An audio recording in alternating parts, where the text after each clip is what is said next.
All right, so today we're going to address some things that I knew I was going to change about my bed. If you've seen a previous video, you can look it up there for my bed setup. Some things I knew I was actually going to change about it, even though I built it like this anyway. One of the things is that you see how this overhangs this area, and that's necessary because I'm not that tall, but I do need to open up completely when I sleep. And I have a couple of sons that one's 6 foot, one's 5'11", one's 5'10", and still growing. So if they come camping with me, I need to hold at least a 6 footer, if not a 6'2" or something, if they keep growing. But I don't like the way it hangs over this area. It's certainly necessary, like I said. So what I want to do, because this area, it's going to be my bathroom shower area. So I don't want this getting in the way when we're not using it. So when this is not being used as a bed, I want it to be as a bench. So, a little bit smaller. So I want to make this flap foldable, so that it'll extend into a bigger bed and then fold down into a smaller bench.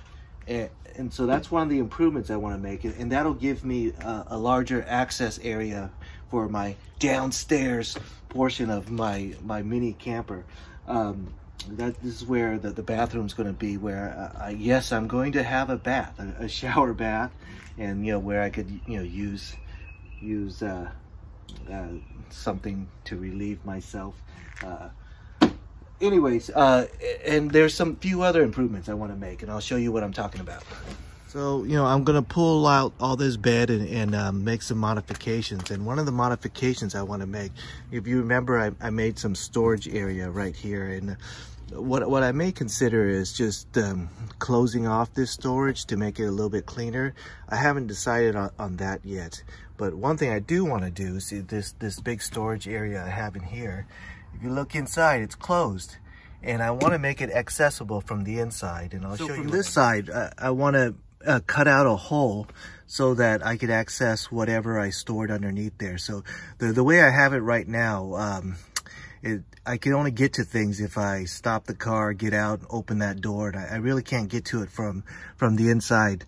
So I want to cut out a hole so that I can get to it. All right, I got everything out, and now I need to remove this out of the car and then chop it up. All right, I took off the slats, and once you take off the slats, everything is actually pretty light after that.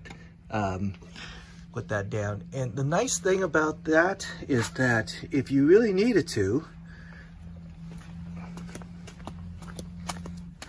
because I didn't cover up the rails, I really needed to, I could put in the two-seater bench, and I could turn this van back into a 4-seater pretty easily. Turning it into any more than a 4-seater will be very difficult, since I took out the back seats, and this cabinet is not removable. Well, it's removable, but it won't be quick and easy. This bed is actually relatively painless to remove. All right, that's the hole I want to cut. I just drew it out. I'm going to plunge a circular saw and get that out.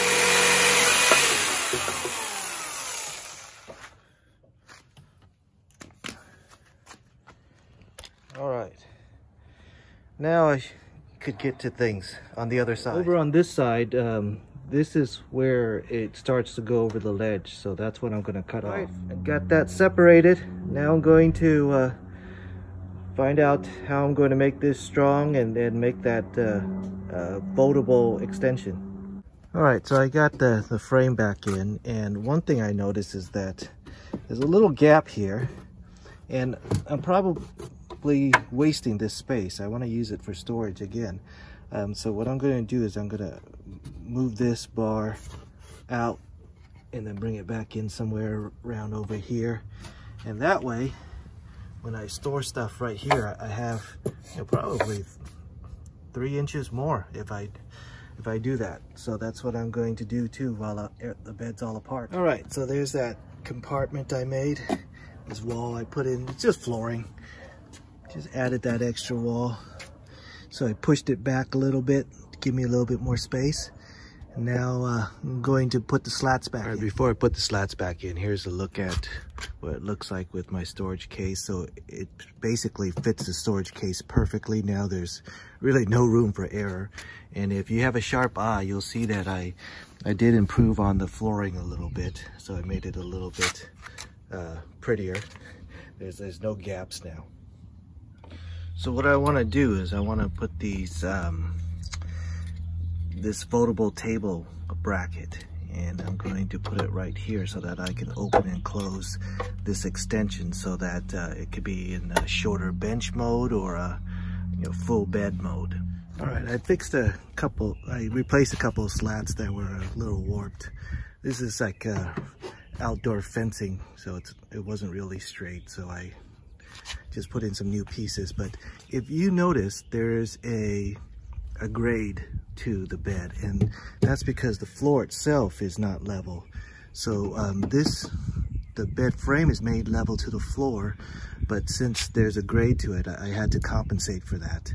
And hopefully my calculations are good. Well, I used the level. I parked it on the street and I used the level, so it should be good. So now I'm gonna put the foam back in. Okay, so the foam is in. That's the way it looks again, just like the original. But you could see I'm gonna have to make a cut in this foam over here so that this could retract. So I'm gonna put the foam to this piece so that it'll bend down with it. All right, so that cut was made. So now it's two separate pieces and I could fold this down. All right, so the mattress is back in with the cover. And what I did was I left a little slack right here. And let me try to take this out with one hand. So I unclicked it with two hands because I needed it. So you would just put it down like that, click in, and that piece would just hang over when it's not being used. And again, got a lot of space to move around back here in the downstairs basement. All right, let's take another look. Here's what it looks like with the bedding in. And there's my storage spaces. That's all empty right now. Looks nice and clean. Let's wrap around. Here's what it looks like from the back side. And let's bend it down. That's what it looks like bent down. Of course, I needed two hands to do that. Step back. And I'm done for today. You know what time it is then? It's Miller time.